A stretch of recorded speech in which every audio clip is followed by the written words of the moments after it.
Welcome to The Explainer. Today, we're diving into a topic that I know sounds like it belongs in some dusty old accounting textbook, but trust me, it's actually the source of some really intense corporate showdowns, multi-million-dollar tax strategies, and even career-defining decisions. We're talking about transfer pricing. So to really get what this is all about, we're going to look at a conflict that's brewing inside a company called the Rotech Group. Okay, so here's the battlefield. In one corner, you've got ACCA, a division that makes key components. Now, they're running at full capacity, selling everything they can make at market price. And in the other corner, their own sister company, the Gearbox division. Now, they have to buy from ACCA, but they just found an outside supplier willing to sell them the exact same parts for 5% less. You can just imagine how awkward the next company meeting's going to be.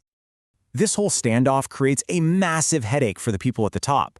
I mean, how do you set a price that's actually fair to both sides, especially when one manager's profit is literally another manager's cost? Now you might be sitting there thinking, hold on, it's all one company, who really cares? But this internal price, this single number, is way more important than you think. Because believe it or not, this one number can send ripples through the entire organization. We're talking about everything from the company's final tax bill all the way down to the mood in the break room. First up, let's talk taxes. For these big multinational companies, it's a huge deal. By setting a high price in a country with low taxes and a low price in a country with high taxes, they can effectively shift profits all around the globe. This directly changes how much tax the company pays and, just as important, where they pay it. Next up is performance. Just imagine you're running the Gearbox division, and you're forced to buy these super expensive components from your sister company, ACCA. Well, your costs shoot up, your profits tank, and all of a sudden your really well-run division starts to look like it's feeling. It completely messes up the performance numbers and could lead to some seriously bad decisions from headquarters. And you know, that brings us to the human cost of all this. I mean, think about it. If your bonus is tied to your division's profit, but that profit is getting crushed by an internal price you have absolutely no control over, how motivated are you going to be? It just creates so much frustration and resentment.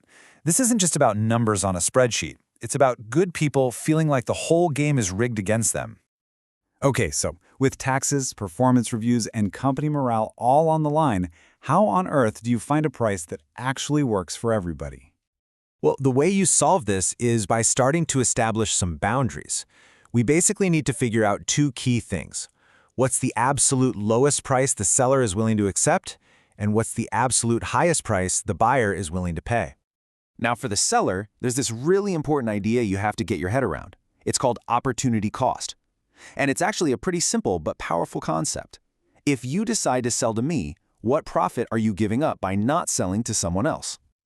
So for the seller, their minimum price really just boils down to one question. Do they have spare capacity? See, if they're turning away other paying customers just to supply you, then you've got to compensate them for that lost profit. But if they've got machines and people just sitting around, well, then they only really need to cover their direct costs to make the thing. The buyer's side of this? Oh, it's way more straightforward. I mean, why would you ever pay your own sister company more than you'd have to pay a complete stranger? It just doesn't make sense. So their maximum price is simply whatever the market price is from an outside supplier. End of story. All right, let's take these ideas and head back to that showdown happening at Rotech. It's time to roll up our sleeves and solve this thing with some actual numbers. First things first, let's figure out the seller's, ACCA's, minimum price. We have to break their big internal sale into two separate parts. You remember they're turning away some external customers, right? Well, if they sold those components on the open market, instead of to the Gearbox division, they would make an extra $5.34 million. That is a massive opportunity cost. So for that part of the sale, ACCA's minimum price has to be the full market rate. I mean, anything less and they're literally losing money by choosing to sell internally. But that's not the whole story. After they've sold everything they possibly can to outside customers, ACCA still has some components left over that they're selling to the Gearbox division. And for these parts, they have no other buyer lined up. And this is where that whole spare capacity idea kicks in. Since there's no one else to sell these parts to, there's no opportunity cost. So the absolute minimum price ACCA can accept is just the direct cost to manufacture them, which, in this case, works out to be $884,000. So what do? We add those two parts together. You take the market price for the units where they're losing out on other sales, and you add the direct cost for the units where they have spare capacity. And that gives ACCA's absolute bottom line price for the whole deal, $6,224,000. Now, over on the buyer's side, The calculation is so much simpler. The gearbox division has that solid offer from an outside supplier. They will absolutely not pay a single penny more than that external offer. And that sets their maximum price, their hard ceiling, at $7,172,500. So now, the whole picture becomes crystal clear. We haven't just found a single correct price. No, we've actually discovered something much more valuable, a logical, totally defensible range where they can negotiate. Just look at this.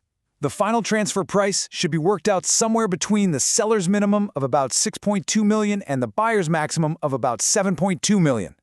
Any price in this zone makes both divisions better off, which means it benefits the company as a whole. It's a true win-win situation. And really, when you boil it all down, this whole exercise comes down to a really simple idea. It's not about one manager trying to outsmart another. It's about using logic and good old common sense to find a solution that helps the entire company win.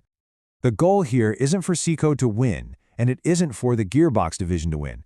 The goal is for the Rotec Group, the whole company, to be more profitable and more efficient.